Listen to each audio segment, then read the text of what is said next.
Rare diseases share a common problem. There aren't enough patients to clearly spot the genetic changes that cause them. But what if we could use everything we already know about how genes interact? Enter KGWAS, a revolutionary AI approach that builds a massive knowledge graph connecting genetic variants to genes, proteins, and biological pathways. Instead of looking at each genetic variant in isolation, KGWAS examines how variants influence the entire network of molecular interactions. It's like having a genetic detective that follows every lead and connection. The results are striking. KGWAS discovered up to 100% more disease associations than traditional methods.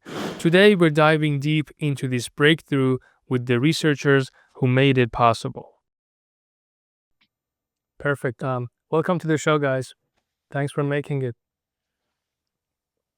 Oh yeah, having thank us. you for inviting us. Yeah.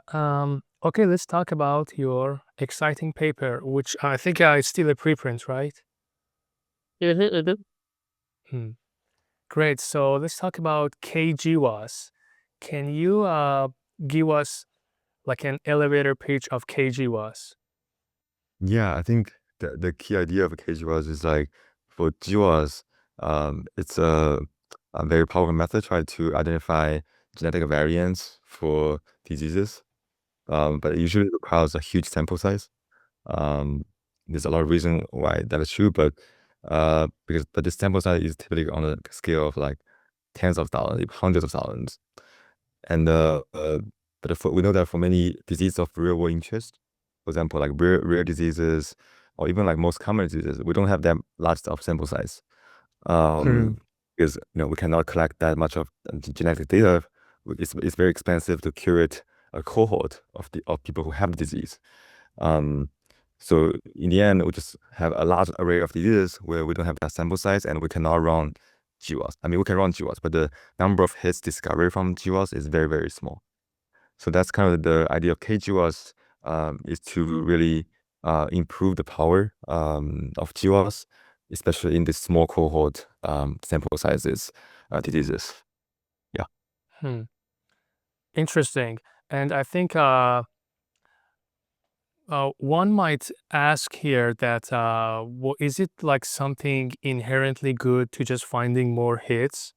Like, because maybe sometimes like when we talked about the rare diseases, maybe it's I don't know. I'm just like thinking out loud.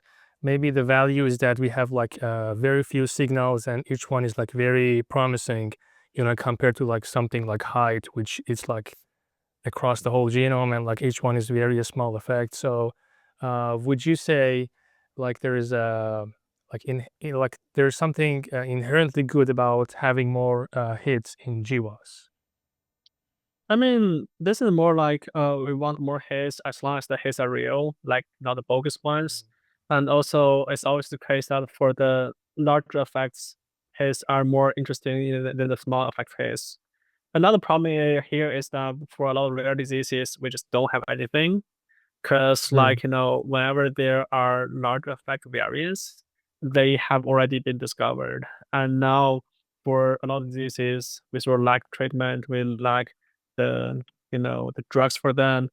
And also, based on a recent study in Nature 2024, Medical, that was the last name of the first author, they showed that the success rate of a drug does not depend on the causal effect sizes of the hit.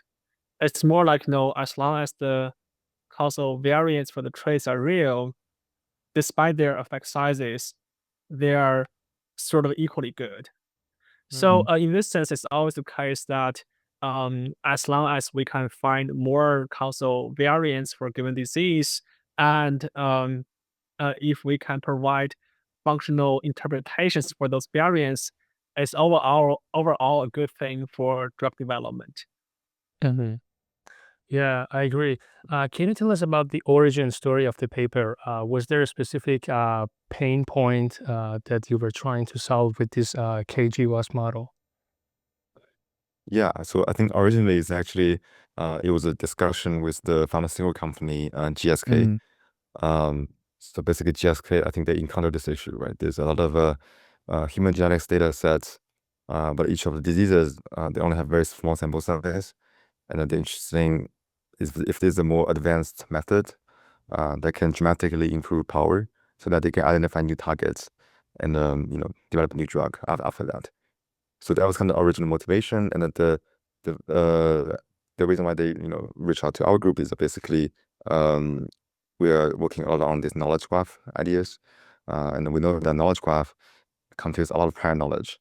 And when the sample size is small, you want to some method to bring in all of this prior knowledge to the method to improve powers. So I think that's the original story of the paper. And I guess the pain point here is definitely the small cohort disease problem. For many diseases, we just don't have any like large sample size cohort. Great.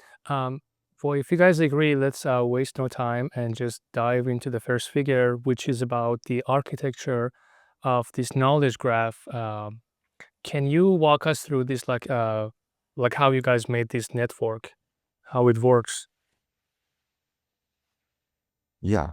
So so basically we're thinking, in the for the variant, how does a variant lead to the causing the disease in the end? It's going through like some intermediate layers. So we want to understand the variant's functions. And so there are a few layers, right? The first layer is the variant to gene layers, where there's increasingly larger number of measurements, different kind of experimental technologies that can measure different dimensions of variant to gene functions. For example, like ABC, EQTL, PQTL, if it's an intron or promoter, which region this variant lies into the gene, and enhancer TSS, and so on and so on. So these are all the different ways that you link variants to genes. Exactly. Yeah, we aggregated from different databases, and in the end, we get I think roughly 8.6 million links. Right. Yeah. We are only using UK Biobank genotype array, which roughly is like 800,000 variants. Yeah. So what happens after that? Yeah. What's the next layer? Exactly. So after that, we have this gene to gene links, because we know in the cell, gene interact with each other. Gene does not act alone. So these are relationships like physical interactions, binding, kinase, signaling, activation, inhibitions, various kinds of relationship between two genes. And we also aggregated from multiple databases to make that happen. And then lastly is also gene to program links, because we know genes work with each other into modules, and these modules actually is very informative of the pathways which could link to the disease directly. So these are like links. For example, like if a gene set belongs to a program, we just link them with like associates. And if like two genes co-localize to a program, then also link that as a co-localized link. Yeah. So in the end, we just created. Yeah. Go ahead. Yeah, we created this massive variant gene and to program knowledge graph. I was gonna say, how did you guys decide on like how to link each node to each other? I'm saying that you guys used a lot of data sets, and is it like an exhaustive list of everything out there, or you had like something in your mind, like these are the I don't know, things that I'm looking for. I'm just gonna find the relevant data set for that. Yeah, I think we're using some like high quality databases, and there's only a very limited number of them in the public. So we do our research and we find these are the top high quality ones, and we just use them. Yeah, like for example, like variant to gene, we're using open target genetics, and there's also some papers called combined S2G, and we use that. And then there's also for the gene to gene, we're using like BioGrid with a lot of filtering, and also some other papers which have like more granular annotations of gene relationships. And for gene to program, we're just using the gene ontology. Yeah. How did you handle the LD problem with this? Well, for the LD problem, the problem there is that so I think there are two problems. The first problem is that LD will make it hard to distinguish the causal variants from the variants that are tagging the causal variant. Like, in that case, so the functional priors may help here because we know that the causal variants may be enriched in the functionally important categories like coding regions, enhancer regions, preconserved regions, whereas the tagging variants they may be less likely to be enriched in those categories. And so the having the knowledge graph, it will give us a sense about how likely a given variant is going to be the causal despite the LD. So that will give us a way to distinguish the causal variants from the tagging variants. And the second is that LD will also have an impact on the chi-square statistics because the chi-square statistic of a given variant, it depends not only on the variant itself, but also the other variants that is in LD with. And it will create the inflation of the chi-square statistics based on how much a given variant is tagging all the other variants in the neighborhood. So for that one, we applied a LD score based weight for our loss function for training, where basically we're downweighting the variants that are in high LD with each other because we may be double counting them, and we're more like introducing independence between the training samples. And second is that so we also know that if a variant is in high LD with the other variants, then its high chi-square statistic is going to be large and noisy, and we are also downweighting that. Mm-hmm.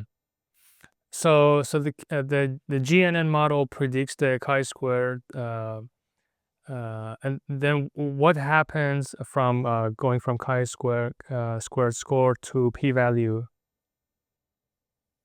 Yeah, so we use a covariate based p-value weighting method because the predicted chi-square is basically, you can think of it as a distilled prior scores. The measuring the knowledge graphs prior, how does this variant associate with the disease?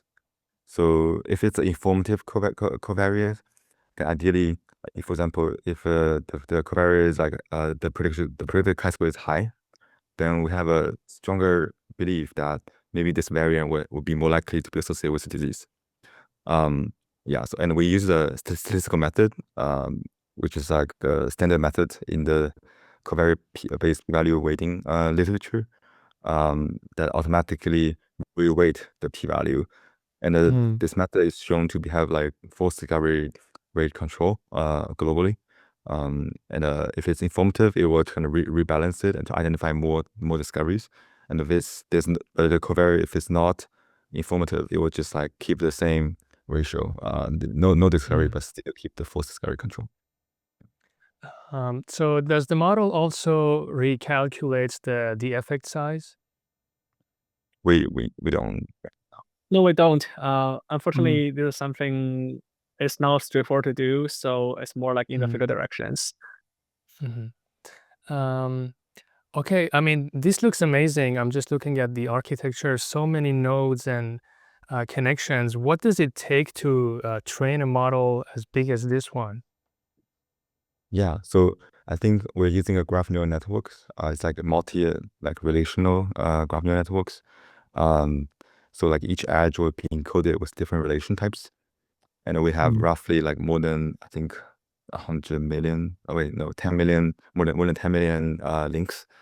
And I think we're using this PyG kind of framework, and which is very scalable to the number of edges. Yeah, and then within that, we're using like one A100 GPUs to train the entire thing, which usually lasts around like a few hours. So how long did the whole training take? 1 to 2 hours for like one disease. Wow. Okay, so okay, interesting. And the thing here is that we train a different network for a different disease. So it's more like whenever you have a new statistic coming in, we need to train a new thing. But for training and learning for one specific disease, it didn't take a long time. It's just like 1 to 2 hours. Is the model open source? Like if I have a GWAS, can I just like run KGWAS model for any GWAS that I have? Yeah, definitely. Yeah, it's open source. And we So also I recommend. assume you guys have like a GitHub page. Yeah, exactly. And also, this is not very hard because the knowledge graph, although it contains so many links, but actually the actual size of that isn't that big. So it's just like, Kexin, do you remember the size of that? Like 10 megabytes, something like that? Yeah, Wow. it's a megabytes level. Yeah, because So- it's Okay. Yeah, go ahead. Because it's just like all the links, and it doesn't have the sample level information, which means that you can easily download it, and as long as you have a GPU card, you can train it and have the results for a given disease within a couple hours. Interesting. Well, that makes it even more interesting, the whole model. Yeah, it's not like, a super big and intractable model. So it's more like, anybody can download the data and train their own models. Yeah. Because I thought it's like something you need to like submit jobs and like come back a week and I don't know, on some GPU cluster but that's Yeah, but interesting. No, it's Okay. not like that. Yeah. Yeah. Yeah, to also know that because we're working on this 800,000 variants. But if you want to scale to like 1 billion variants, then definitely you will need to wait for a week. But for now, it's pretty good. It's pretty decent. Yeah. Right. So theoretically, can I like run your model on a whole genome GWAS or? Yeah, you can run that too. We also Okay. extended with like a collaboration, and we extended to like 1 billion variants. And it definitely takes super long time, but it works. Yeah. Let's talk about figure 2, which is where you show that the model actually works. Can you walk us through the panels A to D? Yeah, so basically the first panel is around using statistical simulations to establish that in all simulation we can achieve similar level of force discovery control as the base GWAS method, and also in a causal simulation where you can able to identify noble hits. So in the null simulation, what we did is we basically we create a like a simulated data or simulated GWAS like genotype and phenotype data, and we planted variants that are causal. So we know which variants are causal, which variants are like false. And then after we run the KGWAS, we can basically compute what are the number of discoveries that are actually false. Yeah, so they call it null simulation. And similarly for causal simulation, because we know which one is the causal one, we can just simply recompute the discovered one if it's overlap with the causal variant that we have. Do you remember which software you used for just base GWAS here? Yeah, so base GWAS is using fast GWAS. So FAST-GWA. Yeah. And that's the Yang et al. Nature Genetics either 2020 or 2019. Yeah. And then so that's still simulations, and then we test it later on the more realistic data sets, because we have access to a UK Biobank, which is like a 500K sample size real world phenotype and genotype data. And because we're interested in small cohort, we can actually downsample the large cohort into the small cohort, and then we use the large cohort as the ground truth data. And we just run our method and also the KGWAS and also the GWAS and also our baseline finder on a small cohort samples, and then we compute if the discovered loci are they replicated in the large cohort, and then we're able to see across these different sample sizes, we're able to find KGWAS consistently has more discoveries at the genome-wide significant threshold compared to the baselines. And then we also, this is still assuming the p-value is at 5 minus 8. and like assuming our method is calibrated. So we also look at the rank, just to make sure, double check if the prioritized the variance, if there's in these signals. And we're able to see in the top 100 independent loci, and we see how many of them are replicated in large cohort. KGWAS consistently also has much better like replication rate compared to the baseline. So it's 80% better compared to the GWAS method at 1,000 sample size, for example. Mm-hmm. And also to make it even more granular, we plot the precision recall curve. Basically, the y-axis is the number of independent loci replicated at large cohort, and the x-axis is the replication rate of the retrieved independent loci. And we are able to see across all these thresholds, KGWAS is better. Yeah, so I guess these three studies really established that we have a better, more powerful GWAS method. Mm-hmm. Yeah, that was great. And so let's talk about the next figure, which is where you show the actual like real power of KGWAS, and you tested a couple hundred diseases, and across like all of them, we see like massive improvements in terms of like independent loci that KGWAS picks up on, that base GWAS does not. And I think you picked two great examples to showcase here. Can you walk us through the panel C and D, which are like the examples that the signal is actually meaningful? Mm-hmm.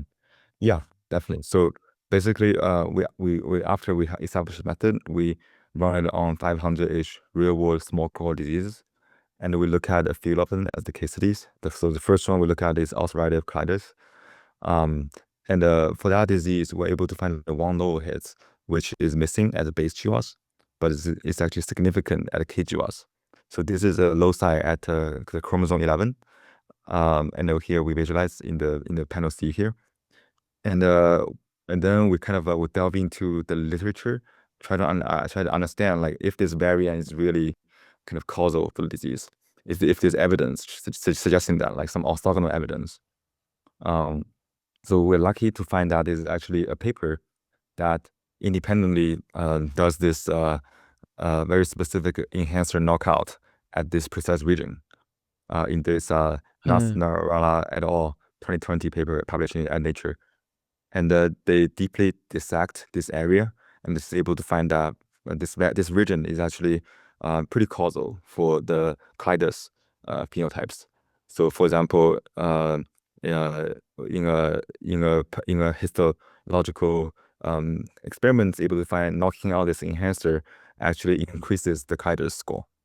So this is only like real world experiment, wildlife experiment data. And there's also like cell types that we know this region is actually enriched. So this is a CD4 plus in this kind of a Treg cell types, which is known to be associated with the Colitis. And we're also able to find that using our KGWAS knowledge graph, it's able to identify this LRC32 gene as the EQTL or the causal gene from this variant. And we also know that LRC32 gene is a really associated gene with the ulcerative colitis because it regulates the T beta receptors, I think, which is an important factor for colitis. So I guess that's the first case studies.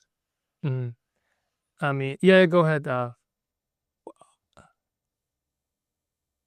So yeah, and then so the next study is that was panel C, right? Yeah. Okay. Yeah. Yeah. Maybe you can explain panel D, and then I'll ask my question. Sounds good. Yeah. So for panel D, we are able to find another example, which is using KGWAS to identify a variant, a loci at chromosome 12. And we're able to find that at this loci. So this is a disease called Myasthenia gravis, and this is like a rare disease. There's no effective treatments, and the mechanism is also a bit unclear. And for this disease, let's just call it MG. We know it's a neuromuscular kind of a diseases. And so first, to really identify the evidence of this variant to disease, we first look at a different like sweep of a single cell chromatin accessibility atlas. And so that atlas has around 222 different cell types. And it's like genome-wide kind of enrichment scores measured by attack data.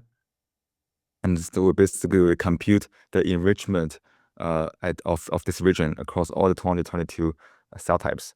And we're able to see that the top ranked cell types are the ones that are relevant to like neurons, which we know is associated with the myasthenia gravis.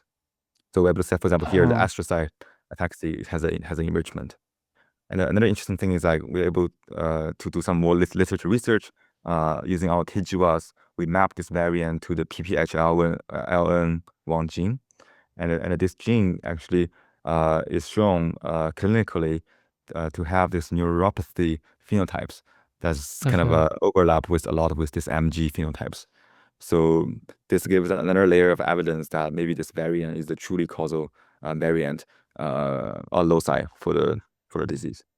So just by looking at these two examples, it looks like EQTL plays an important role in connecting the like different pieces together.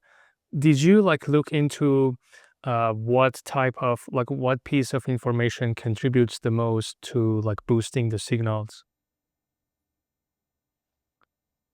You mean for the specific case studies or in general? Yeah. In general? Oh, I mean, like in general, like was there any like factor, I don't know, data set that contributed the most in terms of like boosting the signals that were like borderline genome wide?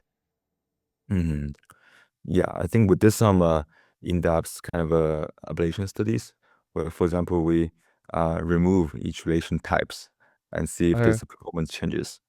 I would say, if I remember correctly, the most informative ones are like there's a QTLs studies, especially the fine map QTLs.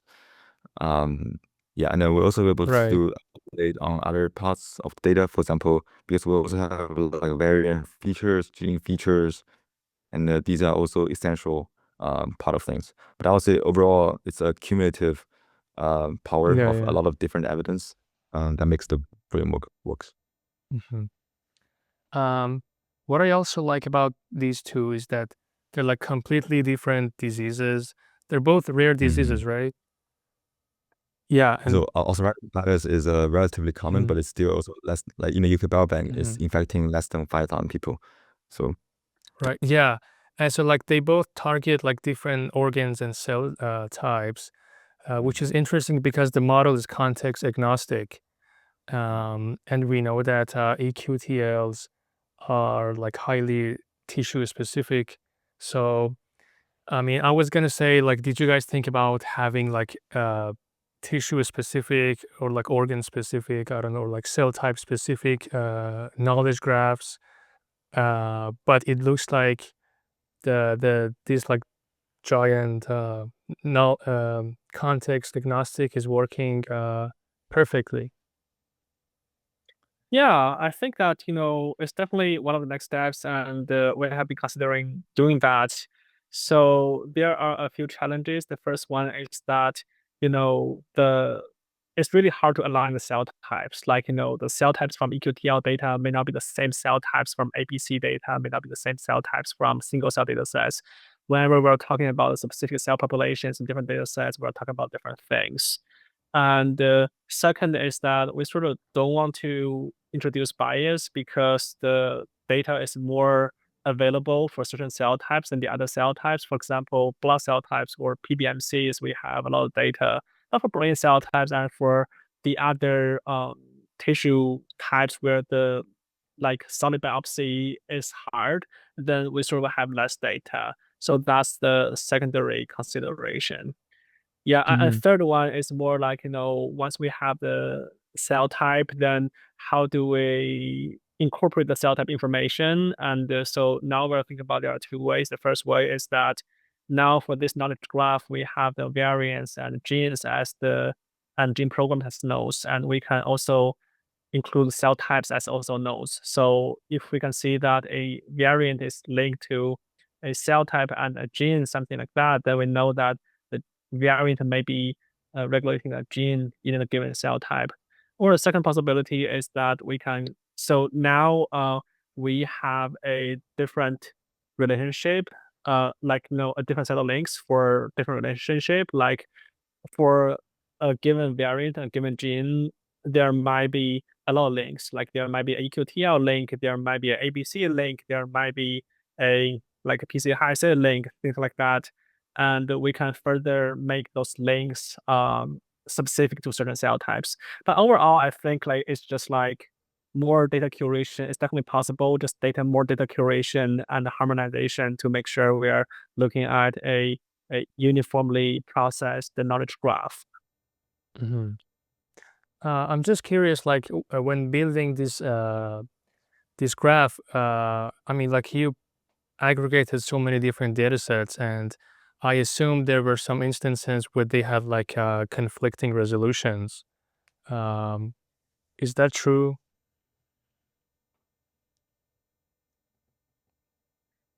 Yeah, so our idea here is that first of all, we need to have a stringent criterion for including the data sources.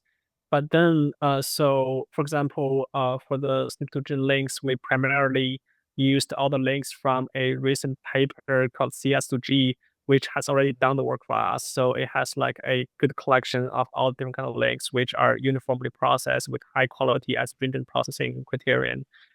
Second is that, after we have the knowledge graph, of course, there are going to be conflicts between different data types, and we'll just let the data tell us. Like, for some links, they are better at improving the prediction accuracy, and some other links, they are worse at doing that. So the data can more or less tell us which links to trust the most. Mhm. Right.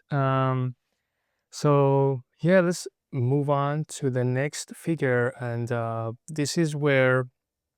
So I mean, KGWAS doesn't just say like this variant is associated with this disease. It also goes much deeper, and also like which I guess is the whole point, is to help identify which specific biological pathways connect the variant to disease. And this is what you guys start exploring on Figure 4.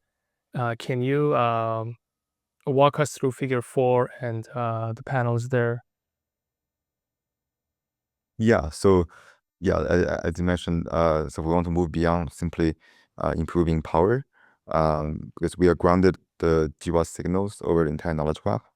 Then we hypothesize that maybe the edges, when the edge weight it learns during the learning process is informative to help us decipher, the mechanisms of the variants. So the intuition is like if the edge has high scores, has pretty high attention scores during learning, then it must be informative to explain the prediction scores. When you fit the prediction score to the GWAS chi-square statistics. So this is the assumption that we're making. And so after the entire training, we just extract the attention score and use that as this network, disease critical network. That's what we call it. And then we can look at the top ranked edges and try to see if it overlap with some existing evidence. So the panel A here is actually we conduct simulations where we planned which edges we know that are truly causal edges when we basically give the genetic architecture of the stimulated phenotypes. So we know which edges are the ground truths. And then we run the KGWAS, we get the kind of the attention scores out, and then we kind of do the precision recall given this attention scores and the ground truths edges.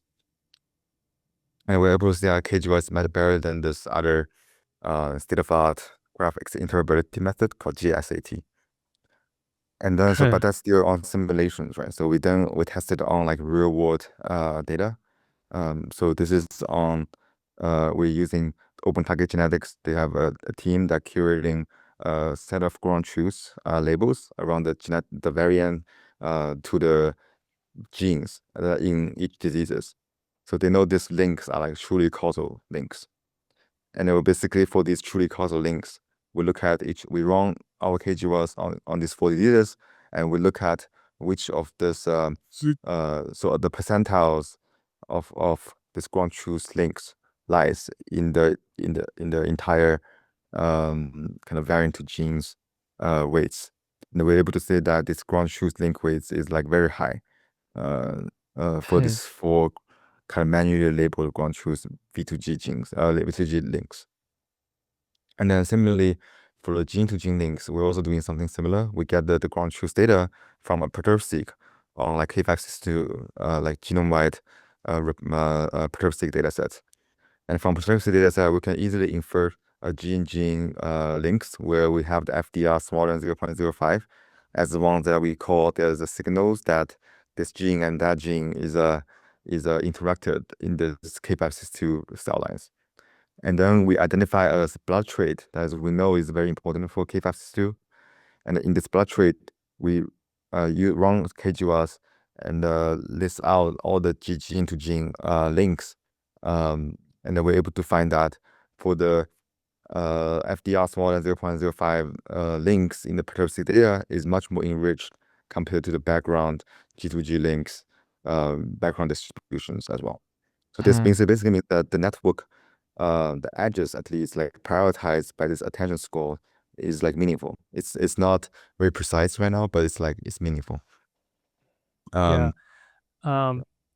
that's great. I mean, so far, like we just showed like a bunch of plots and numbers and everything, but I think here in DNE we start to see like the real output, this like beautiful network that is why we want to do the whole thing in the first place. Can you walk us through these networks that we are seeing in DNE, which I think is the same as on the website, right?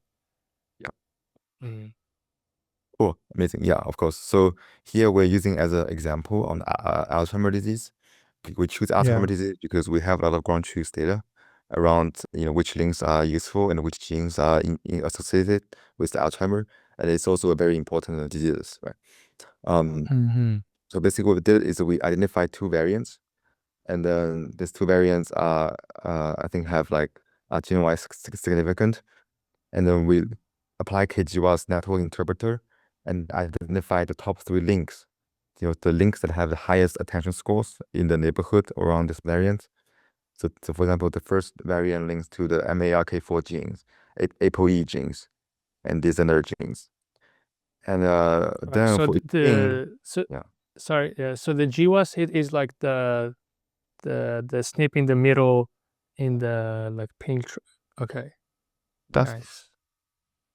Yeah. And then for each gene, we also look at the neighborhood top 3 links, top 3 variants, top 3 genes, and top 3 programs. And then we're able to see that actually all of these prioritized links and genes and programs, they are meaningful. The way we measure that is, first of all, we know that ApoE gene is a very strongly associated gene with Alzheimer disease. And then we do it more systematically by looking at the DisGeNet Gene Disease Association Score, which is a score that's from DisGeNet, this organization that carefully curate a score that measuring the association between the gene and the disease. They aggregate it from various different sources and then generate a single score. So we use that as a kind of independent orthogonal number that can measure how true is this gene associated with disease. And we're able to see that the prioritized genes from this variant is much more enriched, have this DisGeNet score compared to the background. So any other genes that link to this variant. So this means that the edges that are prioritized by the KGWAS is meaningful because it prioritizes meaningful genes. And similarly, we can also do that for the programs here. We're basically aggregating, summing up the scores from each gene. And we can correlate it with this gene set, this gene and association scores. And we apply that to another variant as well, and we find that the patterns kind of is consistent. Hmm. Yeah, I can see that you've incorporated drug targets, Yeah. which is amazing. Can you speak to the implications of KGWAS for drug development? Yeah. So I think definitely there's definitely a few potentials directions. The first direction, definitely we know a lot of diseases we don't have any hits. We don't know the Hmm. genetic mechanism. So there's no target for diseases. So KGWAS is potentially able to identify these novel targets that are missed by the previous approaches. So this is definitely the most direct applications of the KGWAS method. And then because of this interpretation method, because identifying a target is not enough, right? You also need to understand why is this target important for the disease. And I think that using this network interpretation method, we can precisely identify what genes and what pathways, and it can really just helps scientists to better understand the disease mechanism better. So I think that's also another big applications.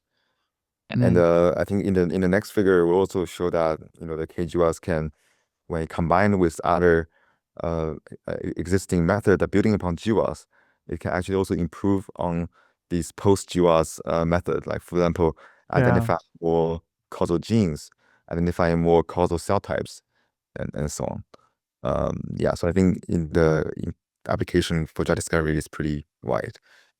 And this is sort of like the trend for the post-GWAS era, that the major focus of the researchers is to try to interpret the GWAS variants in terms of the underlying genes and cell types.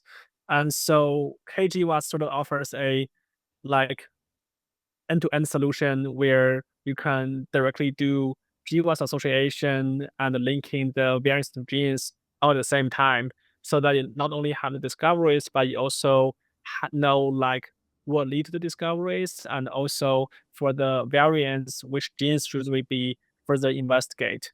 And the results here are not like 100% accurate. It's not like all the genes are definitely causal, but we have pretty good sense about the causal gene is likely to be one of them, and there aren't many of them. There are just like three of them. So I think that's like reducing the search space of all the nearby genes from some numbers between 10 to 30 to 3. So that's like significantly reducing the search space, so that it will be much more likely, if you target those genes, you're gonna be successful in finding a drug target. Mhm. Yeah, I like your point about the post-GWAS era, and I think like beyond just finding novel loci, what KGWAS does brilliantly is just like breaking this black box of just like you have like this many signals and just go figure the rest. It just really maps out everything for you. You can see and test. And I know you guys launched a website where it's like very user friendly. And but before we check out the website, um, last figure, I think it's figure 5. Yeah. I mean, you touched on this, but I just like that you show that it's very compatible with like all the tools that are there to analyze, GWAS summary of statistic files. Because like one concern that some researchers might have is that I have a nice pipeline to process the summary of statistic files, and I don't want to like replace that uh, for KGWAS, but you guys show that you can just like it's like a drop-in compatible, and you can it's just plug and play. You can use your favorite tools that you use for base GWAS, and it works much better. So I'm looking at the genes replicated and the the association between cell types and diseases, which is another amazing tool that I think you guys are behind this, DRS, which is my new favorite SDRS. tool. Yeah, Thank you. that links. Yeah, it's so amazing that like for my research, I want to know like what diseases are associated with megakaryocytes, and I can use that to make an argumentation for like my research that the importance of it. I just found this like thanks to this paper actually. Um, can you That's great. briefly yeah can you briefly also walk us through panels B and D, which is like, I think, it's like a very specific example. Yeah, I guess I can do that. So for panel B, this is more like integrating GWAS using Magma to identify the disease critical genes. And we did a comparison where we do GWAS plus Magma, that's the original GWAS plus Magma, compared to KGWAS summary statistics with Magma. And so for panel B, as a ground truth, we compared our prioritized disease genes from both of the GWAS and KGWAS to the known drug targets from open targets. And we showed, as you can see here, we did it for a bunch of diseases, and all the dots here are above the 45-degree line. It means that the genes prioritized using Magma and KGWAS they have a higher overlap compared to the genes prioritized using the baseline GWAS. And I mean, the improvement here is not huge, but the improvement is like there, and the improvement is consistent across trace. So it means that using KGWAS compared to using the original GWAS, it can give you a bit extra power when you are interested in the disease relevant genes prioritized by GWAS. And for panel D, that's a different application, and that's using SCTRS, which is a tool for integrating GWAS summary statistics with single-cell RNA sequencing data to identify the cell types and cell populations relevant to disease. And again, so for the GWAS summary statistics, we have two choices. We can either use the original GWAS summary statistics, or we can use the summary statistics computed using KGWAS. And we show that if we look at this heat map plot where a box, a rectangle, a square means that a significant association between the given cell type, which is one value in the x-axis, and asthma. And there are more boxes for KGWAS than GWAS. For example, for the first one, we see that using the KGWAS summary statistic, we can determine that B cells are relevant to asthma. But if we only use the GWAS, original GWAS summary statistics, we will miss that. And that sort of says that using KGWAS summary statistics, we can discover more associations. And as you can see here, there are also cases where there is a GWAS association, but there isn't a GWAS association, for example, bladder cell. And for bladder cell, we think that's more like a false positive because it's unlikely that bladder cells are associated with asthma, which happens in the trachea, and that's autoimmune disease. So it should be like epithelial cells and immune cells, but it shouldn't be bladder cells. It's probably because the bladder cells have similar gene expression levels as epithelial cells, so that's more like a tagging signal. So KGWAS, it not only gives you more discoveries, but potentially it can also reduce false positives because its version of GWAS summary statistics is more accurate than the original GWAS summary statistics. Mhm. Amazing. And so the model is open source. Anyone can run any GWAS with KGWAS. But so the whole graph is trained on genomic data sets that are mostly based on European genomes, right? So what does that mean for on the user end? Like, let's say, well, can I run an African GWAS with KGWAS? Well, actually, I think that's partially correct because for the knowledge graph, as far as I can see, only the EQTL data part is based on European population. And the other like functional data sets like ABC and the single cell data sets and the PC high-C data set, those are based on cell lines or just based on like model organisms. So I would say that the knowledge graph is not heavily biased towards the European population. And so, which means that if we try it in conjunction with a African population GWAS or East Asian population GWAS, I think it should work fine. It's just like not very biased. It's not very European specific. Mhm. Um, before we check out the website, can you also talk about the follow-up steps that you have in mind for this paper? Yeah, I guess I can have a summary of the follow-up steps. The first one is definitely for the rare variants, because now we are mostly analyzing the common variants, but the rare variants are more interesting because it's more likely to have higher effect sizes and are more likely to be therapeutic targets. So that's one direction.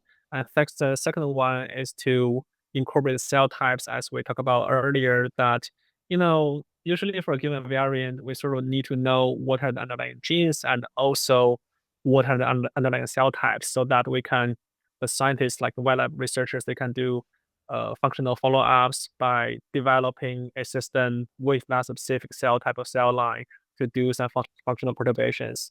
So that would also be interesting. And there are some technical aspects of KGWAS, including now we don't have a valid inference method for the links. So it can prioritize the links, but we don't have a p-value. And as a statistician, p-values are very important to me because it will tell me what kind of detections are likely to be real and what kind of detections are less likely to be real. And we will still try to look into that. And and definitely population is another thing. So as I mentioned, that although the knowledge graph is not heavily specific to a population, but still the EQTL data that is specific to a specific population.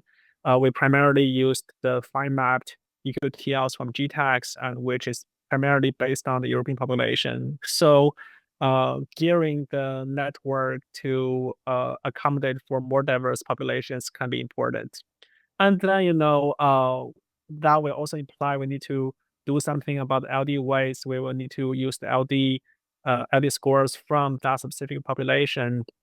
And then for the admixed population, which are the populations of people which has undergone recent nexus between the other populations, there should be some additional treatment.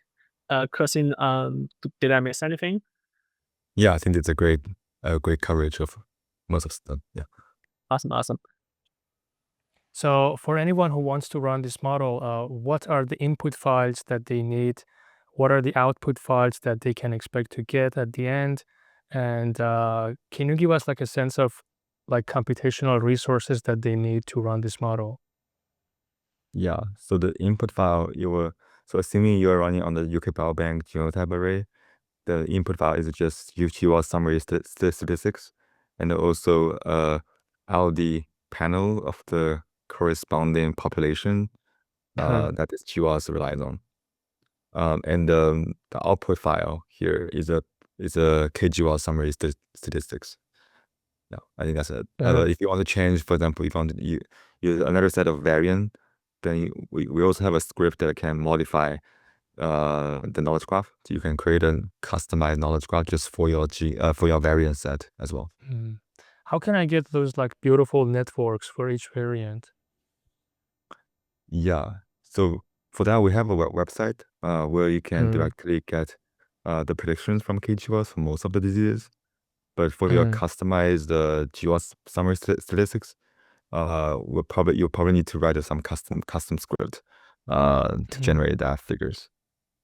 Yeah, and in terms of computational resources, like can I run this on like, I don't know, my local machine or my laptop, I guess? Yeah. Okay. So to do the training, you cannot. Your training, you definitely need a GPU to train the GNNs.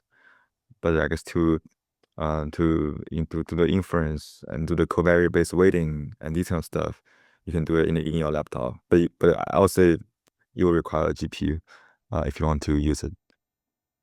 Typically, just like a regular GPU, like a 100, a 6000, anything like that, and it would take like a couple hours, like 1 hour to 3 hours, something like that. Great. I think I've asked all of my questions, and if you guys can like give us a demo of the website as well, that would be amazing. Yeah.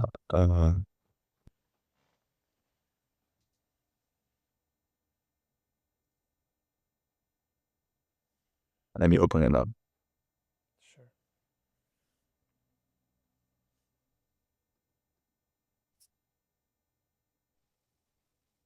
Cool. So yeah, so this is when you go to KGWAS.stanford.edu, you will see this interface. And so you can select different diseases. And then you can also select the different disease critical genes that are generated from Magma plus KGWAS. And also you can see the disease critical cell types as well. And then we have this network where you can adjust the actual importance, and then you can explore, the genes, the neighborhood variants, and also the relation types, and so on. And you can also turn off if you want to focus on, for example, just SNP2 gene. So that's one panel. And then we also have this variant interpretation explorer if you want to look at each individual variant. So this is the small local network centering around a variant. So this just gives you a more focused understanding of what is the factors that drive the variant for the disease. And then you are also able to see, the variant and also the Manhattan plot of the variant. So this is the hit, this is the p-values, and also some annotations on the genes. Yeah, so this is a good exploration of the disease mechanism using the KGWAS method. And so for the cell type, it's also linked to the other data set, SCDRS. DRS. Okay, right. Yeah, Yeah, exactly. amazing. So this is using after you run the SCDRS, and you can also go to the specific cell type as well. Great, that's awesome. Thank you so much. And yeah, I guess for the last question, since most of the audience is grad students, so this is a question for both of you. What advice do you have for PhD students? Question, do you want to go first?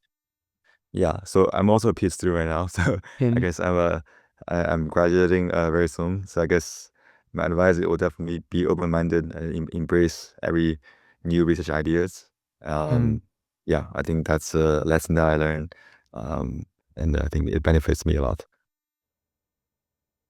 And to me, I feel like definitely being open-minded is very important, and don't just follow the most trendy ideas. Like, now everybody is doing like large language models and the generative AIs, but those things, they come and go. So try to work on the things that interest you the most. And second is that, when you are trying to do impactful research, try to attack a problem from scratch. Usually, I feel like the best way is that you first identify an important problem, and then just without looking at literature, you think about how you will approach the problem instead of looking at literature. Because literature is usually about the methods that other people have tried, but usually like a nice, impactful method should be intuitive. It should be very, very natural, and it should be something that you can think of. Although there are some like technical details that may require more time, but the initial ideas should be very simple, intuitive, and natural. And for example, for KGWAS, this is more like we know the goal here is to integrate GWAS with all the functional genomics data, and also we know that knowledge graph is a natural way for representing the functional genomics data. Then the question is like, how do we combine them, right? So it's not like we are following some existing work. It's more like we have this idea and then we try to do something to get it work. And I feel like that's sort of like the beauty or the attractiveness of doing research is like, you want to build something new and original and novel, and you show the world and to show that there's another way to do this. And I feel like, that's the part that attracts me the most about research. Yeah, well said. Thank you so much, both of you, for the paper and for this amazing conversation and all the tools that you guys have built. over the years.